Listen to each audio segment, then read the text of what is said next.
Hello, hello, hello, everyone.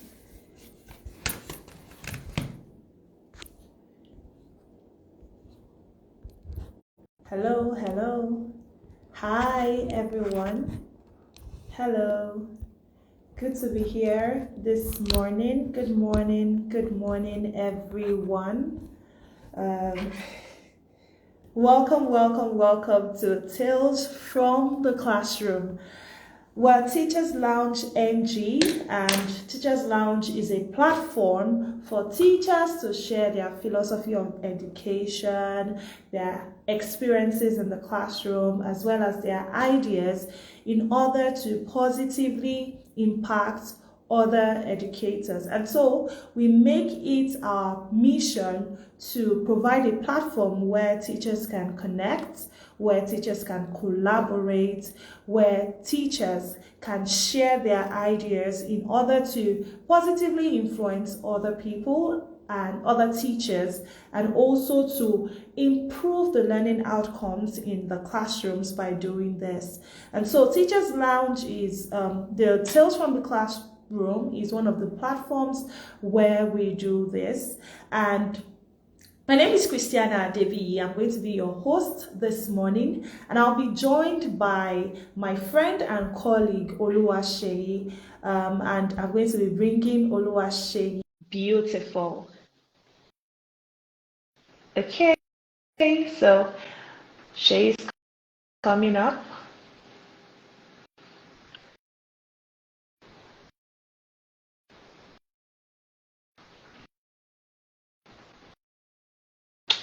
Okay. Hi, Miss Tumi. Thank you for joining. Welcome. Thank you for joining. Excellent, Obakemi.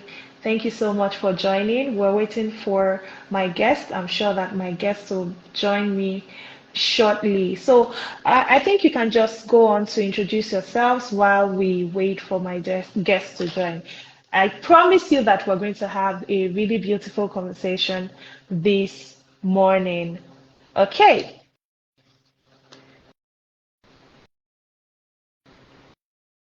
Hello. Okay. What's going on? Just a moment. I'm sure my guest will join us shortly.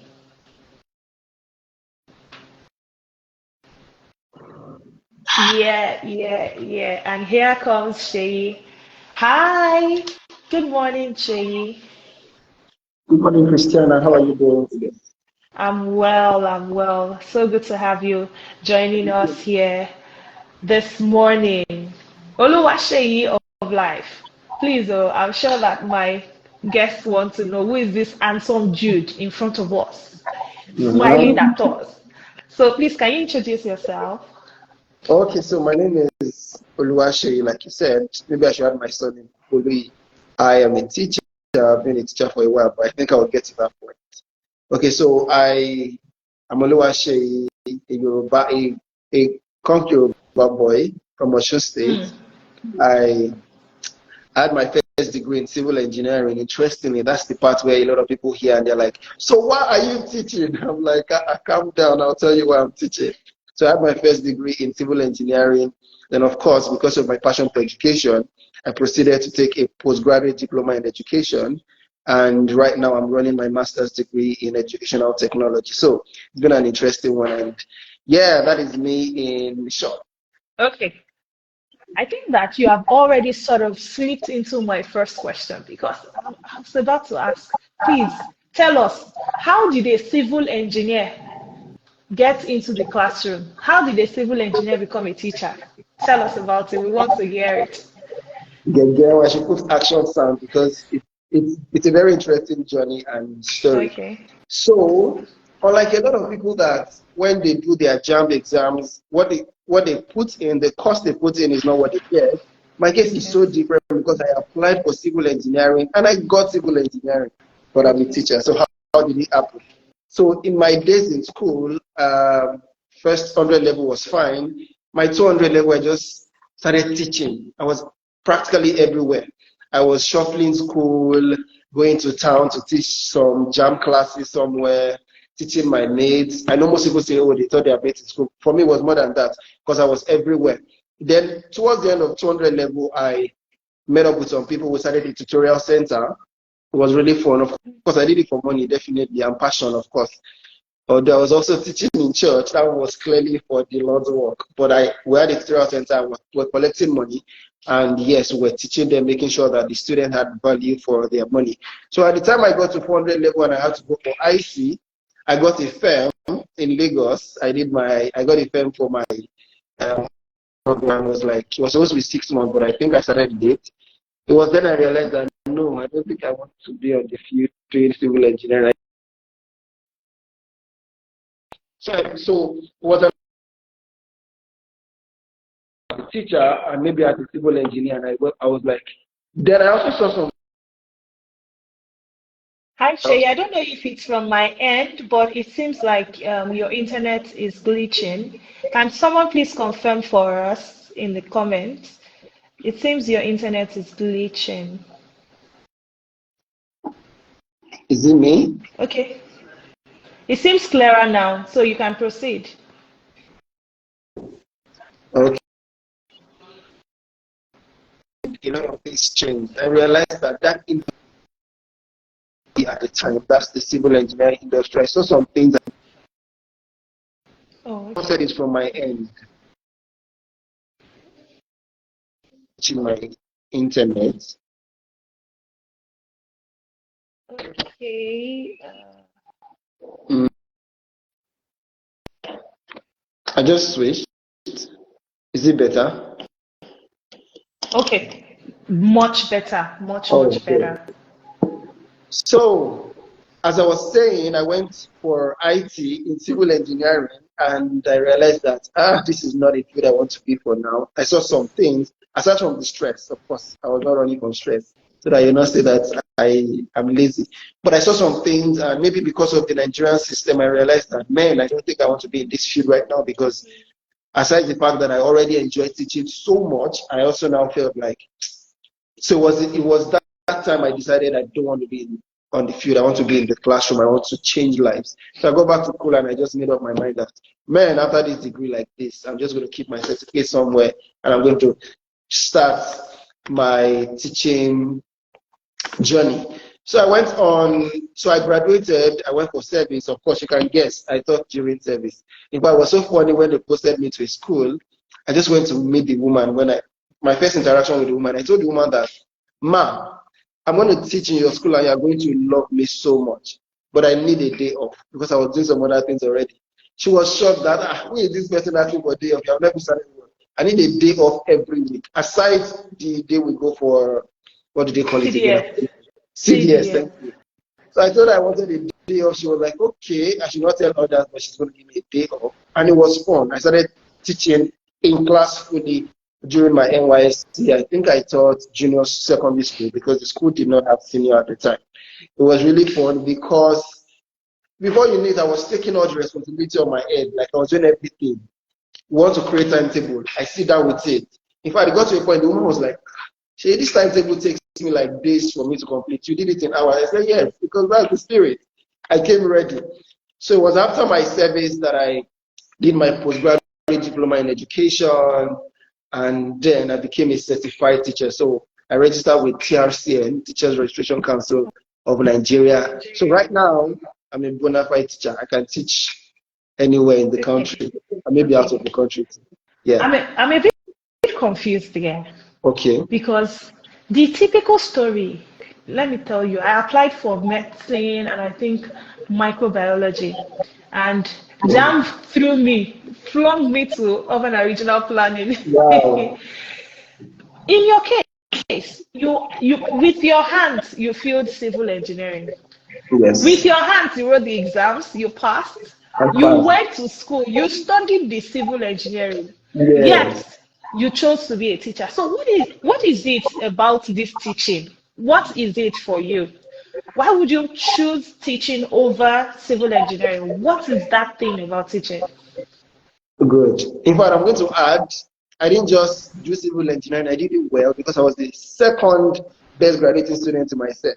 So Wow. when I told most of my lecturers Please, in oh, class, wait. That's a good point to celebrate you. Please, if you're in the chat, please can we give Shay some emojis to celebrate him? Iwe. All right, please go on. so it was at that point no, it was not at that point. I'd already known that I want to teach, but I think it was when I went quiet that I decided that, okay, it's going to be teaching, nothing more. And the reason is when I was teaching in the university, I taught at different levels, right? I taught some secondary school students that are going into university, normal jam lessons, right? I taught them, and it was stressful, yes. But the fact that I had the opportunity to change lives, so you know how that you're not only teaching them, you are guiding them, you are mentoring them. And it was important to me that, because I realized that if you look at where Nigeria is, one of our many problems is that we're not taking education seriously, and the younger generation are very distracted. So they need role models. They need people that are not in teaching because they didn't get a job somewhere. They need people that decided that this is what I want to do. And yes, I decided I wanted to teach because I want to change lives. And of course, when I was teaching in school, as I mentioned already, I taught at different levels. I also had the opportunity to teach my mates. These guys will go to class and they won't write notes. They'll just tell me, Shay, you know that we're not writing notes because of you, because you will still teach us. I said, okay, well done. So I saw how that for some people it's easy to read and understand. For some people it takes a whole lot more. And I know that I have what it takes to help these people get better. So why should I go into a field where maybe I just want to go and make money, as opposed to changing lives and making a real mark? So yes, that's what made me just decide that I want to teach. I want to change life as much as possible. And I'm glad that I'm already on that path and I'm not doing badly. Wow. This story is inspiring for me You should because write me. You should write personally, me. personally, I feel that if you're going to do well in the education sector, you have to be someone who looks beyond the pay that you receive. Yes. In fact, I feel like what drives teachers into the classroom each and every day is the learners, the experiences that we have with those learners. And I think that that is at the fore of your mind and that formed your decisions. It was an opportunity for you to guide. I heard that word guide, teach, and mentor other people, right? And so I would like you to tell us what are the prototypes of students that you often come across, like just gist us, maybe like 4 types of students that you often meet in the course of this job. Oh, okay. It's been a very nice journey and interesting one, because the truth is, as a teacher, as an educator, you meet a lot of different types of students, and it gets you thinking like, God, how did you create people so differently like this? So let me start with the high flyers. I call them the effortless achievers. The effortless achievers, these guys are naturally gifted. You know those guys that they don't have to spend so much time in front of their book. They grabbed it already. You are teaching a concept and they are the first to say, oh, I understand it. They are given an exam and with very little or no preparation at all, they've grabbed it. So those are the people that you are always, of course, they have their place, right? If you are teaching senior secondary, for instance, let me give you an example. Okay, I don't think I fell in this class when I was in secondary school. I think I fell in the other class. I'll get there.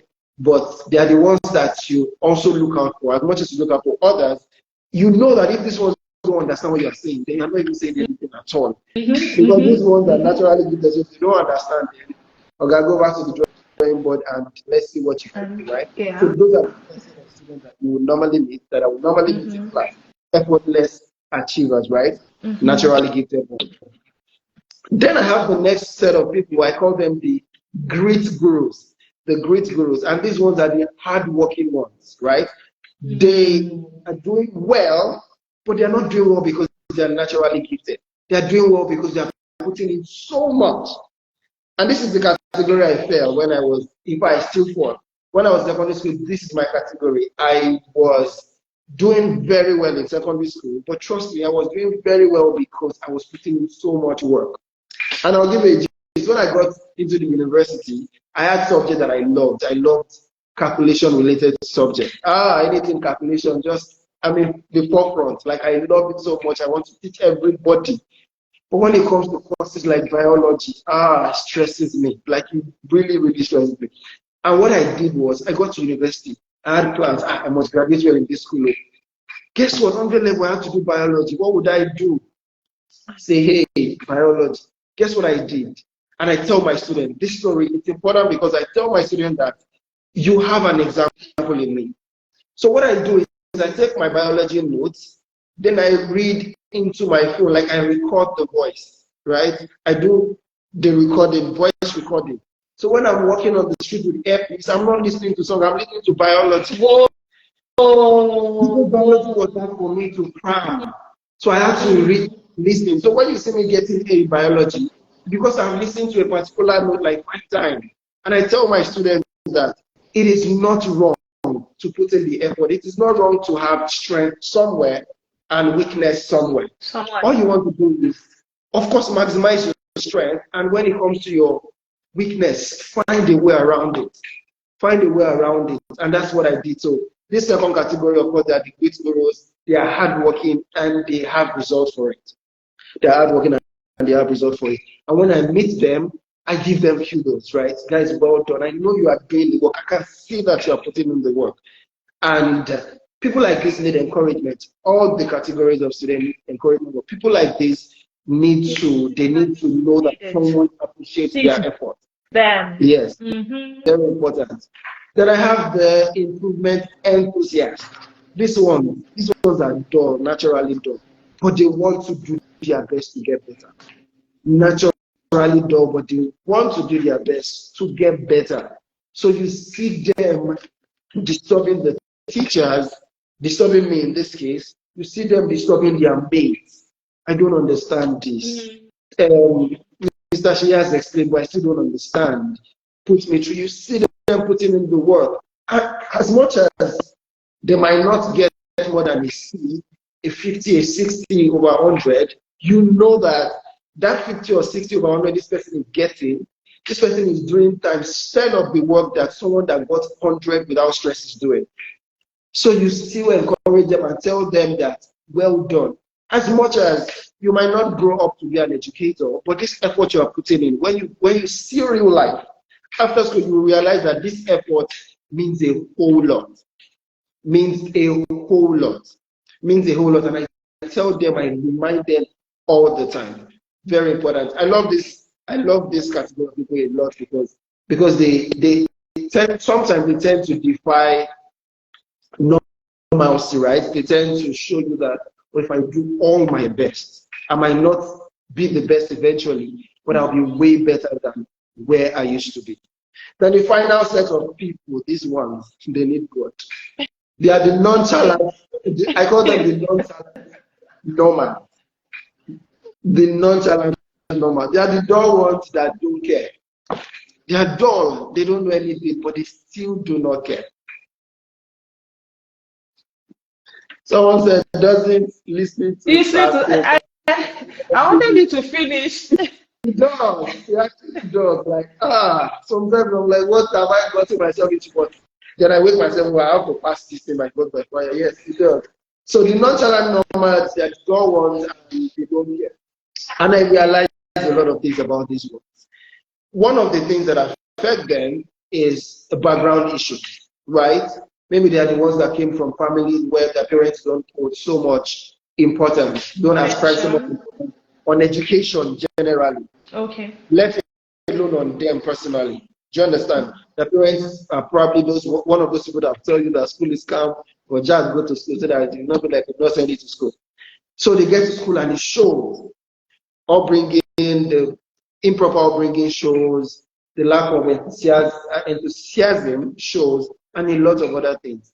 And when I see these people, what I do to help them really is that I try to work on their exposure rate, right? If you don't know what your mates are doing outside there, you might not see it into life. So I want to try as much as possible to tell them, okay, watch this video.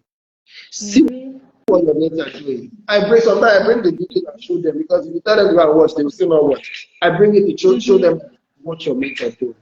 And guess what? Mm-hmm. It is not even necessarily about the AAA that you want to get. It is about the effort you are putting in. Because you will The need this, mindset. yes, Mm-hmm. you will need this same discipline in so many other aspects of life.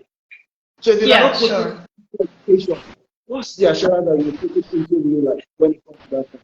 And trust me, in all honesty, not all of them eventually catch the fire. Some of them do by doing some things, practical things, stick around people that are good, meet you for help on a regular basis. But some of them will still not change because when you are done with them, they go back to that their house where everything is back to don't worry about this, it doesn't matter, and all of this. And sadly, it turns out that most of them eventually have lives that they're not proud of, that even as a teacher, I'm not proud of. I can't say I knew this person, but I don't want to say I taught this person. Because I've been teaching for a while, so I can tell that I've seen students graduate from secondary school, some get admission, some it takes time, but you see them putting in the effort. Some other ones, I don't want to say what happened, but do you understand? So these are the categories of students. Don't let me go. This audience is cracking me up. I'm just trying to wear a straight face. So, someone says, at what point did you create these categories? That's excellent, Obakemi. When did you sit down Yeah. to create this? So logically, this category has always been in my head. I know this category is in my head. But if you want to ask, at what point did I put a name to the category? It was recently, Oh, right?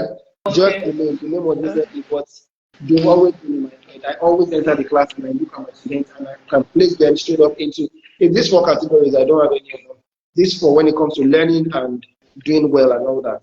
Yeah, these four categories. Okay. Okay, thank you, Shay. So you've told us about the effortless achievers, the grit gurus, the improvement enthusiasts, and then the nonchalant nomads. And I can particularly attest to it that you are a grit guru. Yes, I also believe that you are an effortless achiever because the guy is just excellent. Like his head Mm. is correct. But you also put in the hard work, Shay. Like I know that we're going to maybe one of these days we'll have other conversations that are not exactly intended for this audience. Sheyi puts in the hard work. I can say that for sure. And it all speaks to the growth mindset as well. Some things come to us naturally and some Yeah. things don't come to us naturally. But we should not assume that because this thing doesn't come to me naturally, then it is not for me. No, you can actually groom yourself. You can, put in the work and you will see the results eventually if you put in enough work. Somebody was asking earlier, doesn't listening to Sago, whatever, give you headaches? Yeah. I'm sure that it must have been stressful doing that. I'm sure you had moments where you wanted to also listen to what were the music, the songs you were Yeah. listening to in those days. I think But you had to pay the price. yeah. Thank you so much for that. So I think that for me, teaching also, I live for those moments when it's like a light bulb goes off in the head of my learners and they're like, oh, I understand this. No, so can you share any particularly memorable experience or meaningful moment from your teaching career so far? And I would also use this opportunity to talk to our audience. If you have questions for Sheyi, please drop them in the comment section. Shay will be happy to take your questions. All right, please go on. Hey, I think I have lots of memorable moments, lots of them, meaningful ones, interesting ones that I never get over. Okay, so when I was in the university, there's this particular course that I used to teach. So this time around, I was done teaching my mates. I think I was in 400 or 500 level. I think it was a 200 level course, yes. So when I gather civil engineering students and I want to teach them this course, the passion was so much that it's on design. I literally go and get like broomstick to show them that okay, if you put load on this end, you notice that we bend, all of that. And it really did not get it really did not stick. Like I didn't take it, I didn't really remember, it was not memorable at the time until one of the students that I taught was graduating and was going to write about the people that had helped. I think it was a lady, no, it was a guy. The people that really helped in helped in his life in school, and he mentioned my name and brought up the example of me using broom to explain this concept. I was like, are you serious? And immediately I remember the whole broom thing, because it's usually very dramatic for me. Usually when I bring the broom, I tell them, you guys should face here. When you put this load here, this is what you see. So yes, that is one of it. Another one is the first time I was supposed to teach a marathon class. I think the class was supposed to be 7 hours. It was going to be the first time. I was like, how do I do this? I was going to start around, I think, 8 a.m. and finish around maybe 2, 3 p.m. It was going to be a long one. I was like, they were like, what should we get for? I said, get glucose, get energy drink, because I didn't know how I was going to feel, right? But then, at the end of the day, that particular time, I knew that, you know, when you say you were spent, I was spent. I just wanted to eat and sleep, because then I was, of course, I was speaking to the students who like, you listen, it was math, it was mathematics, jam class. Oh, it was jam class, and I was like, these people, if you didn't know this thing before, I don't know, but I will try my best. And you know that you can always see the passion, right? You can always see the passion. So memorable days, yeah, I have a lot of them. Another one was when I was going to start a tutorial center after when I was doing my PGD. I wanted to start a tutorial center, like, I want to own my own so I can decide how these students are impacted, right? I didn't have money at the time. I think I borrowed small money from somebody. I don't even know if I finished paying the person. I think I am. So I was going to start a tutorial center, so I used all the money I had, right? And I suffered. I think for the first 2-3 months, I was staying with a family, a very wonderful family. They give me breakfast and dinner, even lunch if I'm around. But because of the kind of disciplined person I am, I'm starting a tutorial center. I cannot wait for breakfast. And I didn't have money. So I'll make sure that, so I'll leave the house very early, like before 7 I'm out. Guess what? The class is starting 9. Shiki, why are you rushing to? Why are you running? But I didn't care. I just wanted to show my students that I'm serious about them. I'm serious about their life. So I'll leave early. So what I do is, when I start my class from like 9 to 12, there's this bread I used to buy. I cannot forget. So I buy a loaf of bread. It was 300 naira. So that bread, I eat for 2 days with water. So I divide it in half. First day, I eat the first part. Second day, so I know that if I spend 600 naira per week, Friday, I will wait a bit to eat. So 300 naira bread, Monday, Tuesday, another one for Wednesday and Thursday. You needed to see me then. I was very like lean, because I just had to show the student that I'm not joking with your life.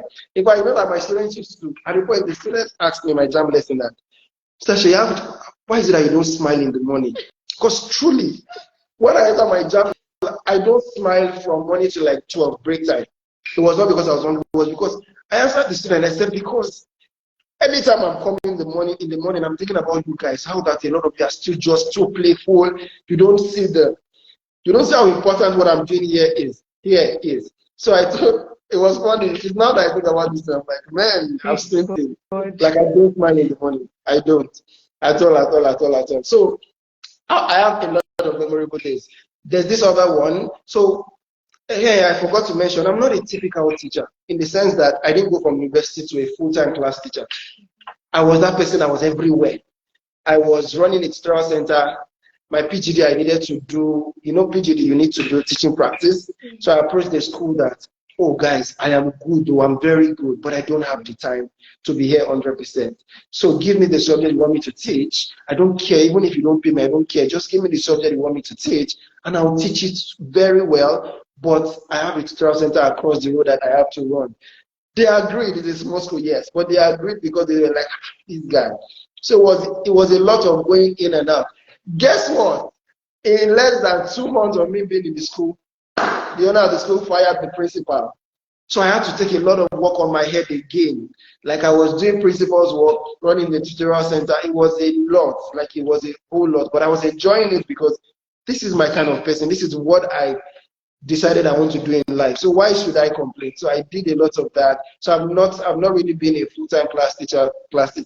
I go to schools. There was this school I worked with. I was just teaching calculus for pre-university. So I had my days. So I was just shuffling. So that means I met different types of students. I was teaching in-crew students. I was teaching, of course, I ended the tutorial center. That's the story. I don't think, if you want to hear it, I can tell you, but I ended the tutorial center. Then I moved to Abuja to my current job. I ended it because I realized that there is actually little to nothing I could do in that system right now because of the way the country is, right? There are too many. So you will really find the school now, I don't know if I'm supposed to be saying it, that have students that can boldly write exams themselves. And it's bad or it's worse for tutorial center owners like me, because the people coming to tutorial center most likely have failed at the point. Because if you didn't fail in the secondary school you went to, how come you want to write WAEC again? So if you had failed so much that you could not use your results for university, what makes you think that you can just come to tutorial center and in 2 months you will pass, you will learn everything? Yeah. So I realized that I was always having very short window to impact these people. So I just decided that, guys, let me go back to the system, let me work somewhere where there's structure. Then when I'm ready to build that school where I can have full control over my students and show them how things are really done, then let me do that. So I had to shut down the tutorial center. In fact, till now, people still call me. I think they still see my number in 1 or 2 places. Oh, is this Mr. Sheyi? Want to register? I'm like, I'm no longer there. Yeah. But those days, those are days that I definitely would never forget. Never forget. Is it going around to invite students? Is it getting teachers and realizing that this guy is teaching English and I'm even better than this guy? Wow. Do you understand? I'm a math teacher. So a lot of things. So a lot of memories, a whole lot of memories. Wow. And Yes, I'm glad that we're having these conversations because, like I said, this is a platform for other teachers to also learn from your experiences. And I've just been having all moments right now because I'm seeing comments in the chat. The truth is that the impact that we have on the lives of other people as teachers cannot be matched with anything in this world. I can see Neyoski saying, I remember Sheyi not having time to teach because man is always booked, but he will explain and analyze everything while we're walking on the road. Interesting times. Yeah. It goes further to say that we're civil engineers or students together in the university, we're the same level. So yeah, he knows me so well. Yes. It goes further to say Sheyi would explain anything to you effortlessly. He impacted a lot of people during uni days. And I'm glad to be celebrating you this morning, Sheyi. Thank you so much. The truth is that many of the things that you do and you are still doing today, you know, nobody can put a price to it. Thank you so much. Thank you. And that experience of you teaching for 7 hours, is it teacher-thon? Should I tell University that I have somebody? Record, then I would have just entered. I would have just applied. You see? Okay, and then we have some questions for you. Okay. We have some questions for you. Somebody asked earlier about the challenges that you faced while teaching as a student. I think we have 3 questions. Do you want to take them one after the other? Let's take them one after the other. Okay, so what were the challenges that you faced teaching as a student? As a student, it was, okay, so I think I missed